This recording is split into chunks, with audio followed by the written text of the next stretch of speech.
Alright everyone, I'm going to share with you a quick little class to show you how you don't have to send boring cards anymore. You can send some art through the mail using these little canvas boards. So this is what we're going to be making today. This is our little flamingo diva. I'm going to walk you through the steps. As you can see, we can separate to have our side that we write our message and our side for mailing. These feel like they're pretty durable to go through the mail. I got these at the dollar store. You get 3 of them for $1. I'm sure your craft stores are going to have those as well. That's just where I happen to get these from. So first thing I'm going to do is I'm going to paint my background. So I just did my sample, so I'll go over the color mixes for you too, which maybe I can put the sample right here and you can kind of see what we're working towards. Alright, so first I'm going to paint that background. I want to keep it fairly light so I've got some contrast between my background and the bird. So I'm going to use some of my white and some of my magenta, and I also have a little bit of yellow in there, and that kind of gives a little bit of that salmon undertone. There, fairly light, so I'm going to pick up some more white. And I'm just going to put in a layer of this. And if your mix is slightly different, it's not a big deal. The key here is that you have it fairly light, so you're not, you don't lose your bird. Because if they're too similar, your bird's going to get lost on there, especially here at the neck. Okay. A little bit more. And I apologize, I did not do my Flonase this morning, and my allergies are kicking up. It's warm in here too, so that doesn't help. So you can see I've got a little base layer here. I'm going to rinse that brush out well. And then I'm going to use kind of a little medium round brush. And I'm just going to put in some little detail. Kind of imagine if it's like wallpaper on the background. Okay, so I'm just going to put a couple little stems coming randomly. Now because this is wet, it's going to diffuse a little bit more to the background. I don't want anything super strong here. So I'm kind of coming random. So some can go up, some can point down.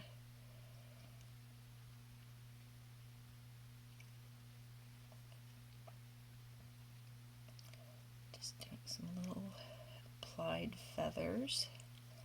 So if you're doing your strokes and nothing is showing up, you're going to need to get fresh paint. Curves, let's go this way.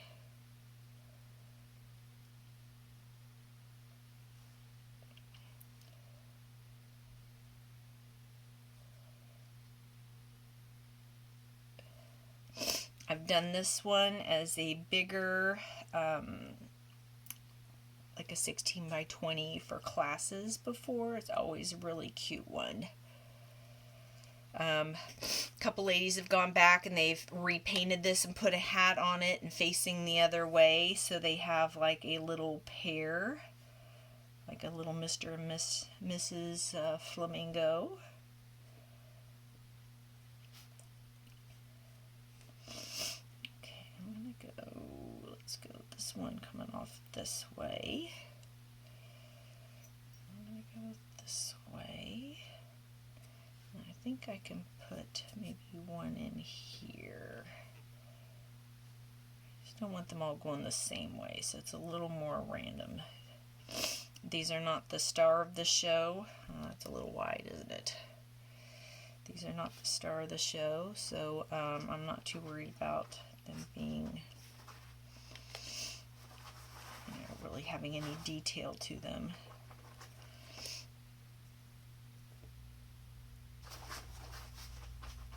a lot of this is going to be covered up too by the bird. So I'm going to dry this. I'll have to do this on camera here, so I apologize for the noise. I just need to give it about a quick 30 seconds.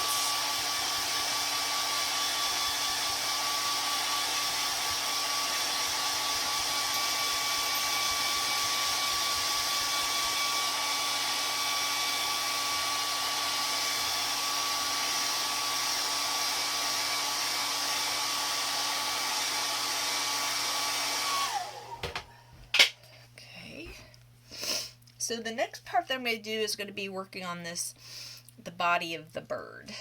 I'll use that same little medium round brush. So you can see where her neck comes down. So a lot of this, I want to have this kind of fluff out from her.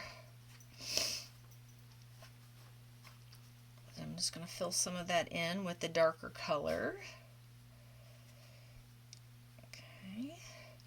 And then I'll take some of my yellow over here to the magenta. Oh, I don't think I went over the colors because I filmed this once and the end didn't film. So I'm using Master's Touch acrylic. I like it because it's really durable. It's got a good pigment load and affordable paint. So I've got the yellow, ultramarine, and titanium white. I've got a little tiny bit of black, and then the magenta is the only thing that Master's Touch doesn't have a magenta that I like. So I use the Liquitex for that. And this is just the quinacridone magenta. Alright, so I'm going to bring a little bit of that yellow in here. And so look, I can bring a couple now different tones in here, and that's going to just give a little more variety.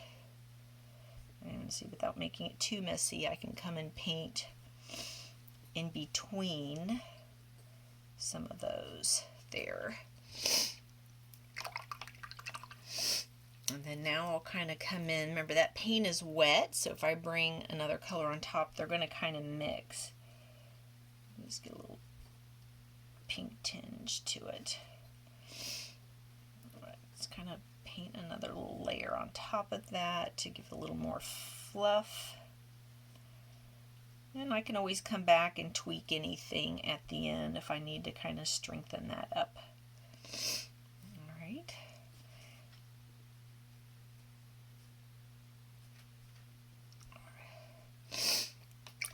So I am going to hit the hair dryer with this again for just a few seconds, just so I don't muddy it up too much when I'm doing the neck.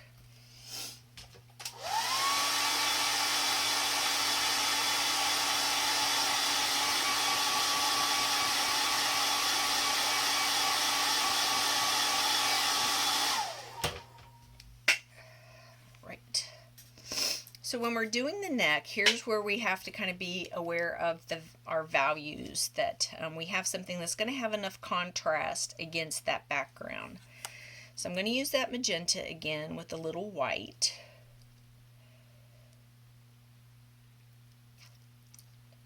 And I'm going to bring a little bit of the yellow into it, also to kind of change the tone a little bit, kind of give me that salmon kind of color.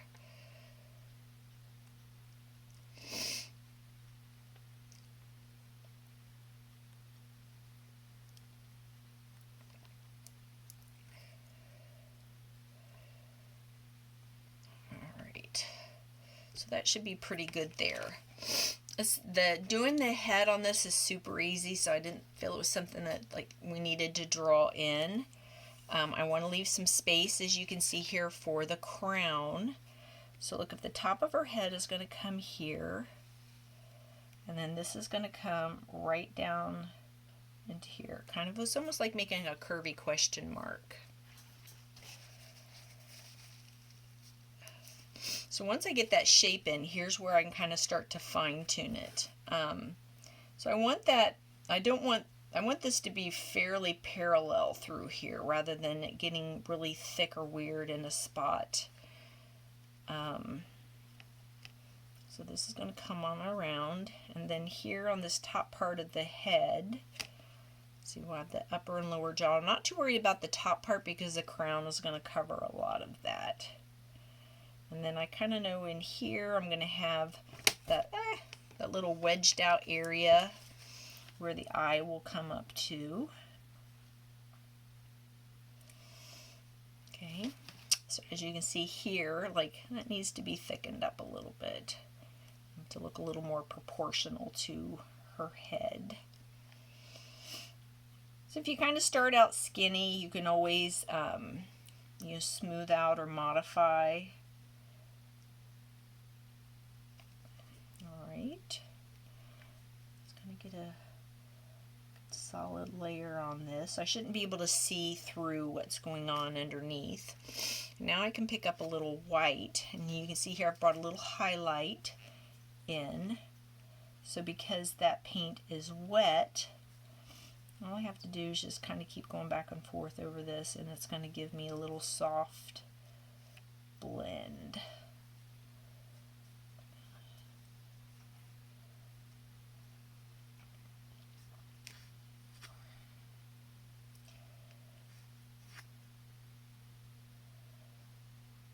Kind of give her a little contour. Kind of anytime you're bringing in the shading, a little variety, it kind of helps to stop your things from looking flat. Got a little contour here going on. And I also like to bring a little bit under her chin here to kind of highlight that. Okay. I'm also going to bring a little bit of a darker magenta in here, and again I'm just going to blend this out, and all that's going to do is just give me a little shading here under. Okay,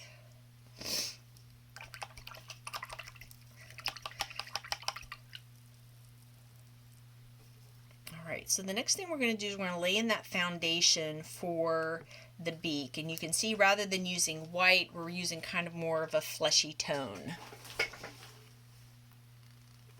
Alright, so I'm going to bring a little yellow. This is my mix here, a little yellow with my magenta, and then also the white.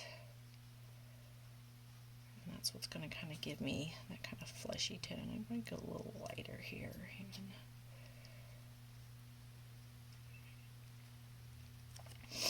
Okay, so that's just going to come down from her upper and lower beak. It's going to come down with a little hook on it, and then it's going to come up in like a little V here, kind of creating that little mask area for.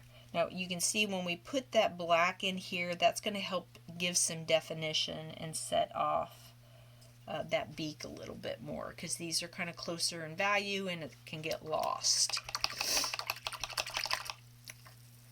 So the other thing I can do is I can bring a little highlight, pick up a little white here, and I can just bring a little highlight here into the kind of top of this. I'll make it pop a little bit too. Okay. Alright, so our next step is we're going to put in some of the greenery. So notice we don't have green, we'll be mixing that. So here I've got my ultramarine blue and my yellow.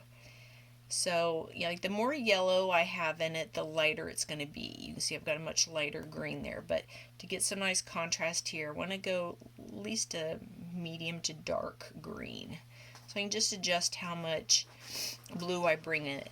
I also, and if you notice, I'm always kind of pulling my color from the side into my little mixing pile. That way my color can stay fairly clean. I don't want to contaminate that more than I need to. So like that blue is nice and clean here. I still have clean magenta in here. Alright, so I know that flower is going to go kind of right here on the top of her head. And so here I'm just going to tap in. I want some of those little pieces to kind of come as extensions Think about when you have an arrangement, the greenery can kind of stick out sometime beyond what the, kind of as an accent behind everything. Okay, so I've got a little bit of that, and I can always come back and add more, and I'll strengthen that up again at the end. That kind of creates a framework for where things are going to go. So I'm going to put that base here, I've left kind of a space for it, for my flower. And so I'm going to put a little purple in first. So I'm going to bring some of this magenta over with a little bit of blue. Kind of deepen that magenta and make it a little more purpley. Okay, and I'm just going to kind of throw in a little bit of that color in here. Give me a nice dramatic flower there in the front. Okay, I can also take that color and I can tap a few little spots around for some little flowers that are going to be in that tone.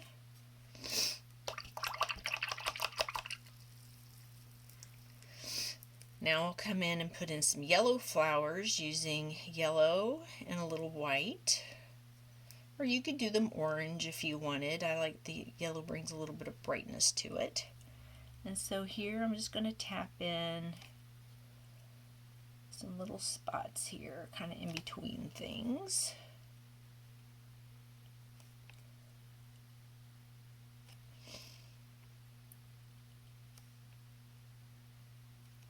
Okay, and I'm really going to let that dry for a little bit now.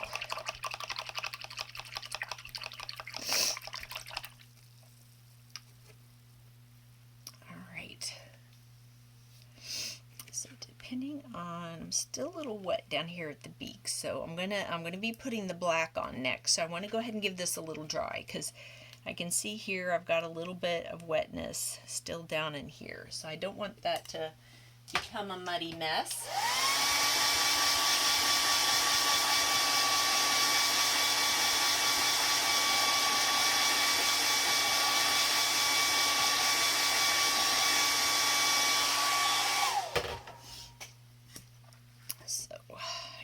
Say when you're painting an acrylic, the hair dryer is your friend because it allows you to keep moving. So when I'm doing an area like this, I'm going to move that a little bit so I can put my hand in it.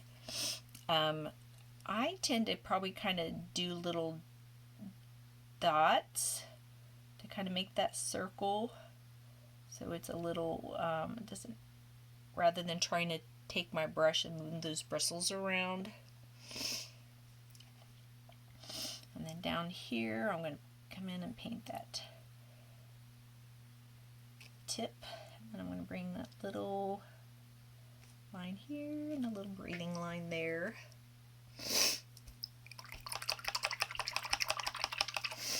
And again, I'm going to take 2 seconds to dry this because I'm going to go ahead and work on that eye. And if that black paint is wet, it's going to muddy up the color I'm trying to put there in the center.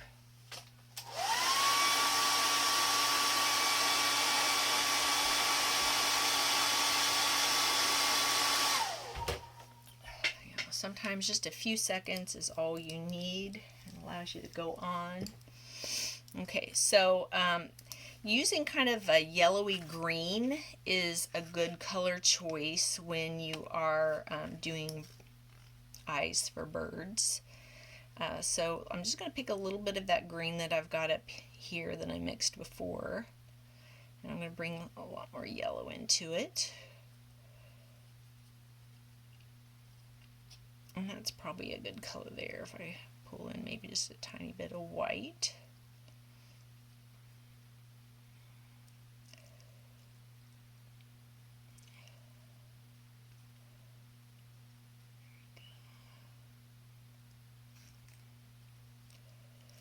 Right. Again, I'm just going to kind of tap that in. Maybe.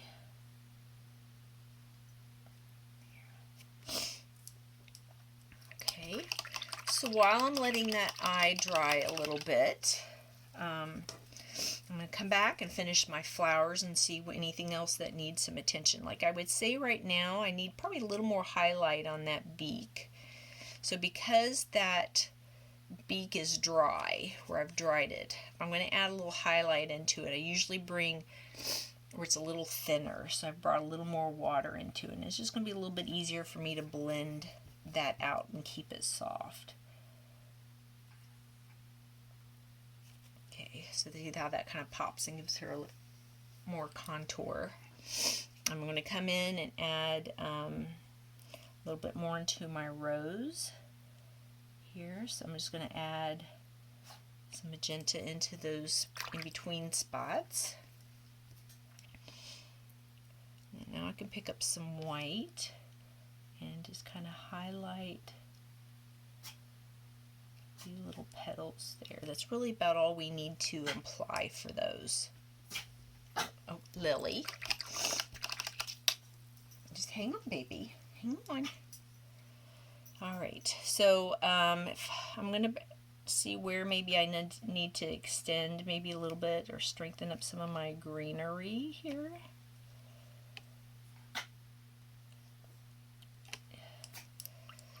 Okay. Then I also brought a little bit of white in here just to kind of make some of those floral areas pop. So I just kind of do a little bit there, like kind of think about some little yellows or white centers in these yellow flowers. And then I can put another little color here with these purple ones just to make them a little more interesting. Let's put a little. Okay, and then our last thing to do is going to be to do the pupil of the eye and to add the and then to add the light reflection. Anybody else have a demanding dog? Okay, I know. Okay, she acts that way when she either needs to go out to the bathroom to poo or to eat. So I can tell you she needs to go out and go poo. So when you're doing your pupil, just give me a second, honey.